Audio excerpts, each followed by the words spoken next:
Assalamualaikum warahmatullahi wabarakatuh. Hi, good morning my student. How is your life? I hope you are happy, you are healthy, and you are safe, study and stay at home.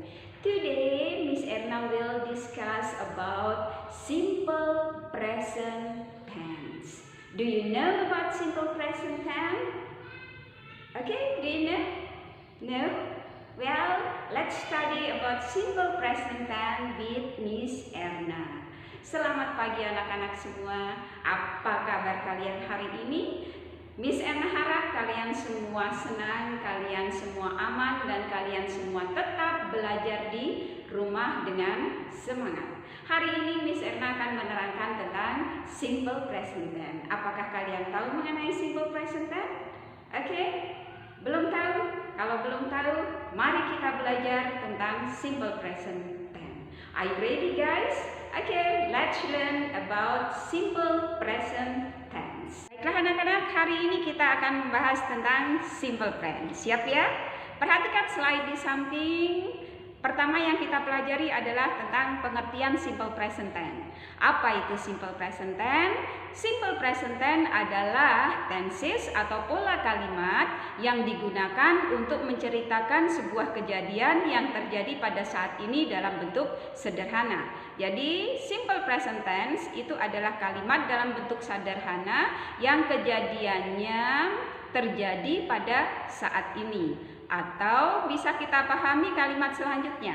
Fungsi dari simple present tense adalah untuk menyatakan fakta, kebiasaan, atau kejadian yang terjadi pada saat ini. Jadi simple present tense itu adalah kalimat yang kejadiannya terjadi pada saat ini, sudah menjadi suatu kebiasaan, menjadikan bisa juga sebuah fakta atau kejadian yang terjadi pada saat ini. Misalnya kalimat yang sudah menjadi suatu kebiasaan atau cerita yang sudah menjadi suatu kebiasaan adalah cerita tentang kehidupan sehari-hari kamu. Kebiasaan sehari-hari kamu itu bisa kalian bentuk menjadi kalimat dalam bentuk simple present tense, ya. Contohnya kalian mandi sehari 2 kali.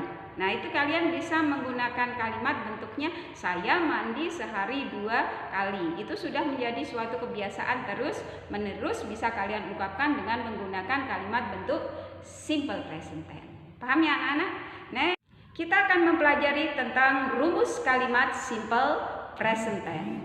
Simple present tense itu memiliki 2 bentuk kalimat. Jadi dalam simple present tense itu ada 2 bentuk kalimat. Satu yaitu kalimat nominal, yang kedua yaitu kalimat verbal. Kita bahas satu-satu dulu. Yang pertama yaitu kalimat nominal.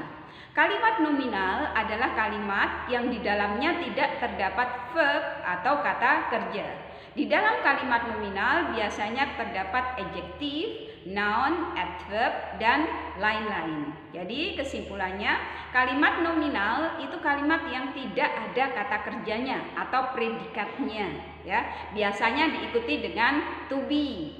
Ini bisa kalian lihat materi sebelumnya, kita sudah membahas tentang adjektif dan juga tentang to be. Bentuknya hampir seperti itu. Dan biasanya kalimat nominal ini diikuti dengan kata sifat, kata benda, dan juga adverb, kata keterangan. Itu ya, itu adalah kalimat nominal. Jadi bentuknya lebih sederhana.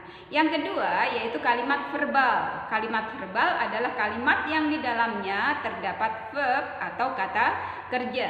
Jadi dalam kalimat ini kita sudah menyertakan predikat atau verb. Verb yang digunakan di sini adalah kata kerja atau verb bentuk satu atau one. Itu ya anak-anak. Next, kita akan membahas tentang rumus kalimat nominal dulu, ya. Jadi mengingatkan review kalian tentang materi kita sebelumnya tentang adjektif dan juga to be, ya. Rumus kalimat nominal, perhatikan slide di samping. Kalimat dalam bahasa Inggris itu seperti biasa dibagi menjadi 3. 1 kalimat positif, 2 kalimat negatif, 3 kalimat tanya. Kalimat positif dulu itu diawali dengan subjek, kemudian diikuti dengan to be, is, am, are. kayak kemarin itu ya. Kemudian baru diikuti dengan adjective, noun, adverb, kata kerja, kata sifat, kata benda, dan kata keterangan. Kemudian bentuk negatif. Bentuk negatif itu diawali dengan subjek, kemudian diikuti to be, baru not, baru kemudian diikuti adjective atau noun atau adverb ya. Beda bentuk kalimat dan positif ini terlihat dari penggunaan not dalam bentuk kalimat negatif. Itu ada notnya. Jadi kalian perhatikan di situ kalimat positif dan negatif itu bentuknya hampir sama. Yang membedakan yang negatif pakai not. Sekarang kalian perhatikan kalimat tanya atau kalimat interrogatifnya. Diawali dulu dengan to be, kemudian baru subjek, kemudian baru diikuti dengan adjective, noun atau adverb ya. Jadi kalimat tanya itu semua kalimat tanya diawali dulu dengan to be. Kemudian di belakangnya ciri-cirinya itu mesti ada tanda tanyanya. Ya, itu ya. Kemudian kamu lihat jika ada kalimat tanya yang menggunakan diawali dengan to be, itu kemungkinan jawaban hanya dua. Kalau enggak yes, no ya. Jadi kalau jawabannya iya, maka kalian jawabnya yes, kemudian diikuti subjek, baru kemudian diikuti to be. Tapi kalau jawaban kalian adalah no, maka rumusnya adalah no dulu, diikuti subjek plus to be, jangan lupa pakai not. Itu ya. Kalian catat baik-baik, kalian perhatikan biar tidak lupa. Example, contohnya. Kita misalnya punya kalimat di sini ya, 3 contoh di sini, perhatikan dulu baik-baik contohnya. Kalimat yang pertama adalah kalimat positif, ada he is clever. He di sini sebagai subjek. Kemudian diikuti to be, he, maka to be-nya adalah is, kemudian diikuti kata sifat. Kata sifatnya adalah clever. Jadi dia pintar. Nah, ini adalah kalimat nominal. Kalimat diikuti dengan to be. Kemudian bentuk negatifnya hampir sama dengan positif, tapi kita menggunakan not. Jadi kalimatnya berubah jadi he is not clever. Itu ya, paham ya anak-anak? Next, kalimat tanyanya. Kalimat tanya diawali dulu dengan to be. Jadi to be-nya di sini maju, is-nya dulu, baru subjek ya. Is he clever? Ya, apakah dia pintar? Jika jawaban kalian ya, maka kalian menjawab yes. Subjeknya he diikuti to be. Yes, he is. Itu jika kalian jawabannya adalah ya. Tapi jika kalimat jawabnya adalah no, maka kalimatnya berubah jadi no, he is not. Paham ya anak-anak? Next, rumus kalimat verbal. Kalian perhatikan baik-baik rumus kalimat verbal sama dengan yang nominal tadi. Rumusnya ada 3 ya. Rumusnya ada 3, kalimat positif, kalimat negatif, dan kalimat tanya. Kita perhatikan dulu yang kalimat positif diawali dengan subjek. Kemudian diikuti dengan verb 1. Verb 1-nya bisa ditambahi s atau es. Kemudian diikuti objek, baru kemudian adverb, keterangan ya. Sama seperti bahasa Indonesia. Kalau bahasa Indonesia itu dikenal dengan SPOK, subjek, predikat, objek, keterangan. Dalam bahasa Inggris kalimat itu berubah jadi subjek, verb, object, and then adverb. Itu dalam bahasa Inggrisnya ya. Jadi kalimat positifnya seperti itu. Kemudian kita beralih ke kalimat negatif ya. Kalimat negatif diawali dulu dengan subjek, kemudian diikuti dengan does atau do, kemudian baru not, kemudian objek dan adverb. Lanjut kalimat tanya. Kalimat tanya kita awali dulu dengan to be. To be yang dipakai di sini adalah does atau do. Kemudian diikuti subjek, verb, object, and then adverb. Jangan lupa diikuti dengan tanda tanya ya. Jadi kalau kalimat diawali dengan is, am, are, kemudian kalau yang verbal ini do atau does, maka jawabannya hanya milih 2. Kalau enggak ya, tidak. Kalau enggak yes, no ya. Kita bahas yang yes dulu. Yes diikuti dengan subjek plus do atau does. Sedangkan kalau bentuk negatif, jika jawabannya adalah no, maka nanti jawabnya adalah no plus subjek, do atau does plus not. Gitu ya anak-anak? Masih bingung? Kalau masih bingung, kalian lihat example di bawahnya ya. Number one, yang pertama adalah contoh kalimat positif. Miss Erna punya kalimat she play music every night ya. She play, she itu sebagai subjek, play itu sebagai verb 1. Karena subjeknya she, maka playnya ditambah s. Jadi kalimatnya jadi plays ya. She plays music every night, itu adalah keterangannya. Dia bermain musik setiap malam, gitu ya. Jadi bentuk kalimatnya sudah spoke gitu ya, SPOK, udah ada semua, subjek, verb, objek, adverb, ada semua, gitu ya. Next, kalimat negatifnya. Perhatikan baik-baik, kalimat negatifnya she. Karena she, maka to be-nya pakai does. Kemudian diikuti dengan not. Baru play, playnya without s, tidak usah pakai s. Kemudian pakai every night ya. She does not play music every night. Dia tidak bermain musik setiap malam ya. Kalimat tanyanya, does she play music every night ya. Apakah dia bermain musik setiap malam? Kalau jawaban kalian ya, maka berubah jadi yes she does. Ya, gitu ya. Tapi kalau kalian jawabnya no, berarti no she does not. Atau does not-nya bisa kalian singkat menjadi doesn't. Penulisannya kamu lihat di slide. Itu ya, doesn't. Itu sama aja. Doesn't sama does not itu sama. Itu contoh dari rumus kalimat verbal. Masih bingung kan anak? Ya, kalian lihat slide selanjutnya. Penggunaan does sama do yang tadi kalian bingung, ada tambahan s atau tidak ya. Ini gunakan to be does atau gunakan to be do, gitu ya. Itu kalian lihat penggunaan does atau do itu dipengaruhi oleh penggunaan subjek ya. Jadi penggunaan do does itu dipengaruhi oleh kata yang ada di depannya. Kata yang ada di depannya itu adalah subjek ya. Subjek yang ada dalam kalimat. Penjelasannya seperti ini. Jika kalian menemui subjek he, she, it, dia laki-laki, dia perempuan, dia benda, maka to be-nya nanti kalian pakainya does ya. Kalau untuk kalimat verbal itu ya, beda lagi kalau yang nominal. Yang nominal kemarin kan is ma. Nah ini yang verbal ya. Untuk yang verbal, jika kalian ketemu he, she, it, itu kalian pakainya does. Maka kalimatnya berubah jadi he does, she does, it does, gitu ya. Tetapi jika kalian ketemu subjek they, we, I, you, maka to be yang kalian pakai adalah do. They do, we do, I do, you do. Paham ya anak-anak? Oke, next. Penggunaan verb kata kerja yang ditambahi s atau es. Itu juga dipengaruhi oleh subjeknya. Jadi kata yang ada di depannya, gitu ya. Kalian perhatikan baik-baik ya.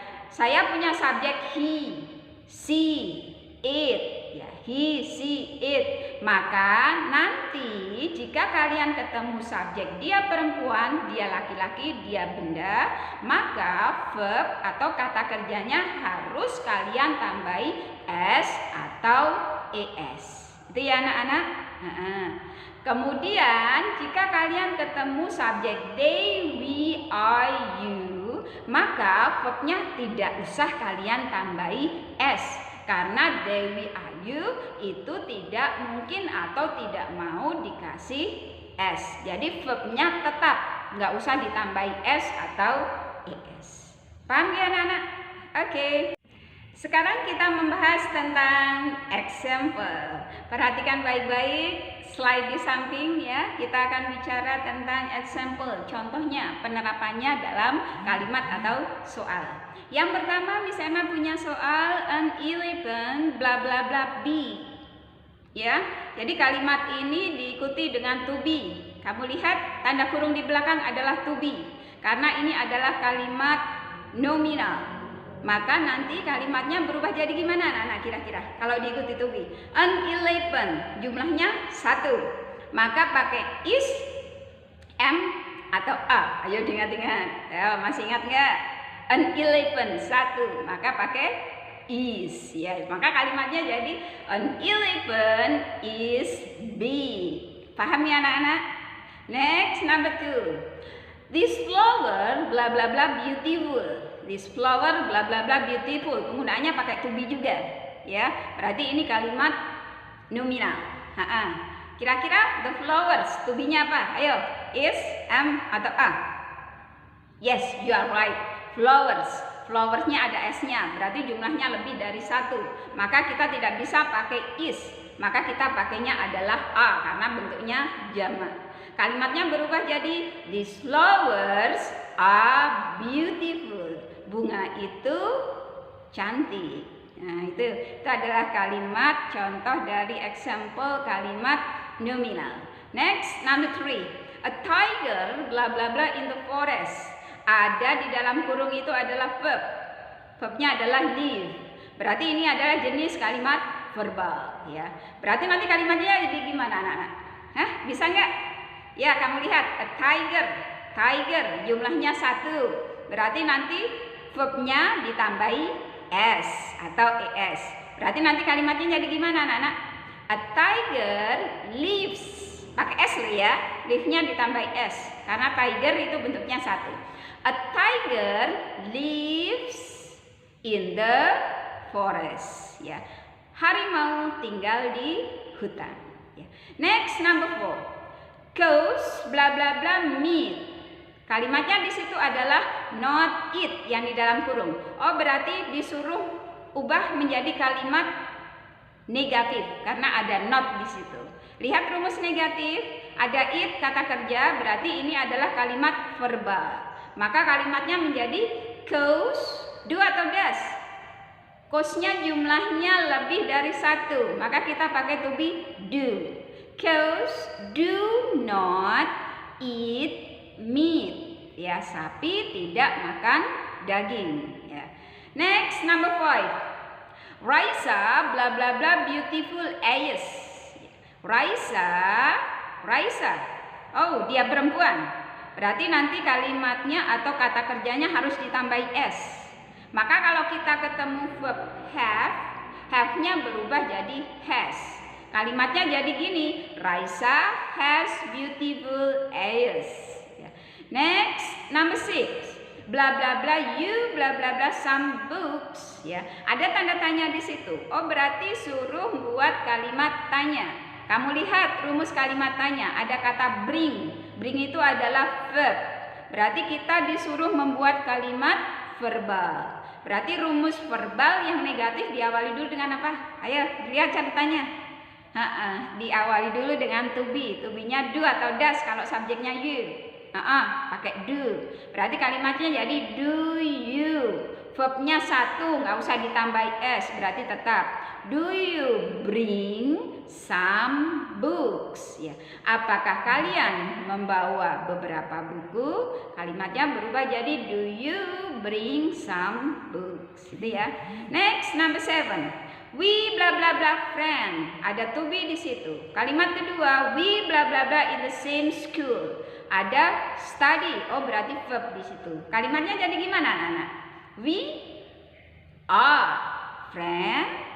We study. Tambah s ya? Nggak usah karena subjeknya we. We study in the same school. Yes, good. You are right. Ya. Kalimatnya berubah jadi we are friend. We study in the same school. Oke, anak-anak, selesai sudah materi kita hari ini.